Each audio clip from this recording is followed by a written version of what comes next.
Welcome to the Genius Factory. Enjoy the video. You're ready to start. First, park with the engine on or accessory mode so the infotainment stays powered. This prevents interruptions.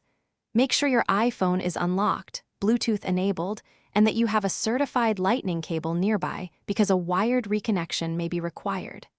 Confirm the Mazda infotainment model in settings. This matters for menu names. Once done, press Home on the Mazda screen, then go to Settings to begin the CarPlay reset process and unlink any existing. Now you'll remove the old pairing and clear CarPlay. Open smartphone connections or connectivity in the Mazda menu, locate your iPhone entry, and choose Forget Device or Remove. Confirm the action so the head unit drops the profile. Next, on your iPhone, go to Settings General CarPlay, tap your Mazda, and forget this car. Once both sides are cleared, fully restart the infotainment by turning the ignition off, waiting 30 seconds, then restarting to flush cached settings and hardware states. Finally, reconnect. Use a certified lightning cable to plug your iPhone into the Mazda USB port labeled for data.